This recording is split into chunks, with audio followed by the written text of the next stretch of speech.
Ustadz menyambung Nah, nih Ustadz, apa namanya, terkait dengan kondisi kita saat ini ya Ustadz ya, di tengah pandemi dengan segala hal yang terjadi, mengenai apa namanya, eh, eh, hal-hal dalam beribadah, ada beberapa aturan dan pembatasan yang semisalnya gitu Ustadz.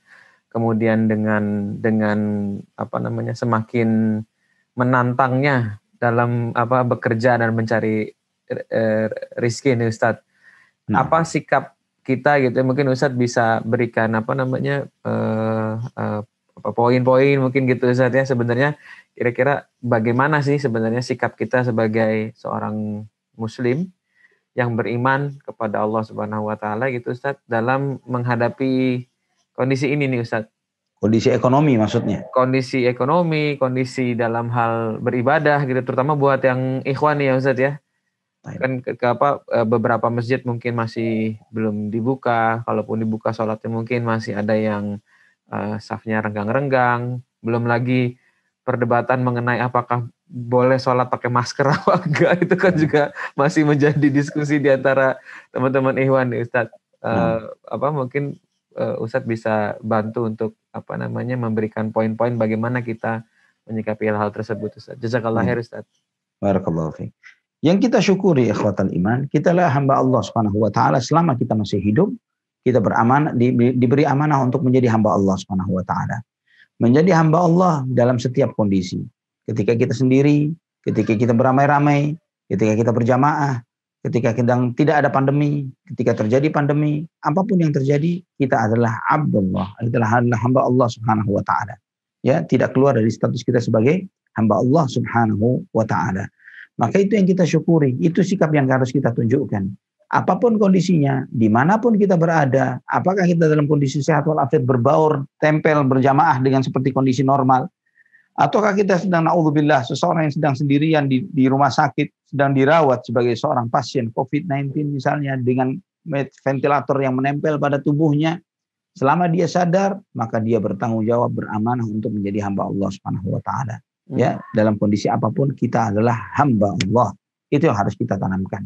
Maka apa yang bisa kita lakukan? Beribadah. Apa ibadah yang bisa kita lakukan? Itu yang kita pilih, yang kita lakukan di saat ini bagaimana?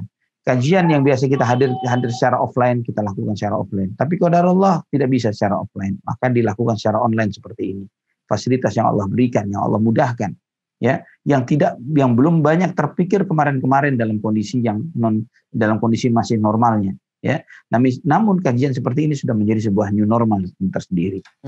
Kemudian juga banyak hal sebetulnya ikhwatal iman, ya, banyak manusia banyak orang, saya tidak bicara spesifik muslim, bahkan secara umum manusia yang mengalami reformasi yang sangat baik, yang luar biasa di masa pandemi ini, karena banyaknya kesempatan untuk bisa belajar, tafakur, merenung, mentadaburi kondisi dan keadaan, muhasabah terhadap diri sendiri, ya, melakukan hal-hal apa yang bisa dilakukan dalam kondisi seperti ini.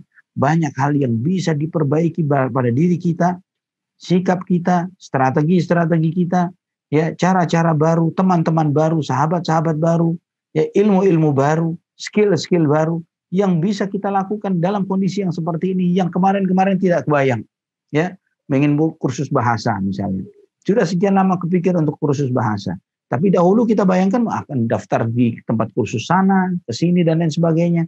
Namun sekarang ada aplikasi, ada kursus online, begini dan begitu. Skill-skill baru yang kita butuhkan apa? Sekarang pun bisa kita akses dengan begitu, dengan jauh lebih murah, ya. Dahulu kita harus membayangkan uang pendaftaran sekian, setiap bulannya sekian juta dan sebagainya. Waktu, tempat parkir yang berbayar dan sebagainya. Tapi sekarang hanya registrasi, daftar, bayar paket dasarnya seperti ini, dan itu berlaku lifetime, subhanallah. Ya, jadi peluang itu memang dalam satu sisi mengalami pengurangan, tapi ternyata ketika kita mau membuka hati kita, membuka pikiran kita, selalu berharap meminta kepada Allah Subhanahu wa taala Ar-Razzaq, yang rezekinya tidak dibatasi oleh apapun dan siapapun, tidak oleh virus, tidak oleh negara, tidak oleh ini dan itu. Allah yang Maha memberi rezeki kepada seluruh makhluknya, ternyata masih memberikan kesempatan besar kepada umat manusia dalam kondisi apapun. Dan ini semakin menunjukkan bahwa rezeki itu bukan di tangan apapun dan siapapun, tapi di tangan Rabbul Alamin, di tangan Allah Subhanahu wa taala. Dalam ibadah, perselisihan mungkin banyak terjadi. Memakai masker, tidak pakai masker, berjarak, tidak berjarak, dan lain sebagainya. Ya, namun gampangannya adalah di dalam menuntut ilmu, kita ketika terkait dengan hal-hal yang kita kurang ilmunya, tanya kepada yang lebih tahu. Fas'alu ahla dzikri in kuntum la ta'lamun. Dan ini hukumnya menjadi wajib bertanya kepada ahlul ilm ketika kita tidak tahu. Dan kita tahu ahlul ilm itu pun bertingkat-tingkat. Wa fawqa kulli dzi ilmin alim. Dalam surat Yusuf, di atas orang berilmu ada orang yang lebih berilmu lagi. Ketika ada seorang talibul ilm atau seorang alim yang kita akui kehormatan keilmuannya, mengatakan pendapat begini dan begitu dan sebagainya, kita lihat level yang lebih tinggi dari mereka. Maka saya seringkali dengan sederhana coba tanya, lihat pada ulama-ulama Makkah dan Madinah, ya, yang menjadi markas ilmu ini, markas Islam. Bagaimana ulama-ulama yang ada di Makkah dan Madinah? Mereka bukan sembarangan orang. Mereka di backup dengan lajnah daimah yang berisi ulama-ulama kibar, ulama-ulama senior, ya. Dan bagaimana di masing-masing tempat itu pun juga di luar lajnah daimah ada imam-imam besar, ulama-ulama besar yang ada di kota Mekah, di kota Madinah, yang mereka memiliki majelis-majelis ilmu rutin di sana. Bagaimana mereka mengiyakan dan mengamini protokol COVID-19 yang sedang berlaku ini dalam melaksanakan ibadah. Mereka ulama-ulama yang sangat paham, bukan hanya tahu tentang dalil-dalil Quran dan hadis, tapi mereka juga mengalami banyak pengalaman-pengalaman hidup. Mereka tahu dengan fatwa-fatwa ulama yang hidup jauh sebelum kita. Dan ana alhamdulillah pernah mendapatkan studi kajian fikih mendalam terkait tentang protokol COVID-19 ini dan ibadah di masa ini yang dikumpulkan oleh ulama-ulama di Saudi Arabia, dan itu terkumpul dalam 3.000 halaman. 3.000 halaman mereka melakukan kajian-kajian.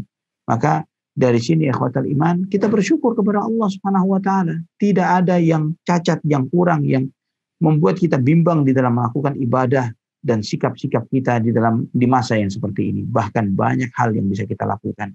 Ya, dahulu mungkin kita banyak mengumpulkan buku-buku dan tidak sempat terbaca. Sekarang banyak kesempatan untuk baca buku. Ya, fokuslah kepada hal-hal yang positif untuk kehidupan dunia dan akhirat kita, dan banyak hal yang masih bisa dikerjakan. Wallahu a'lam bishawab. Barakallahu fiikum.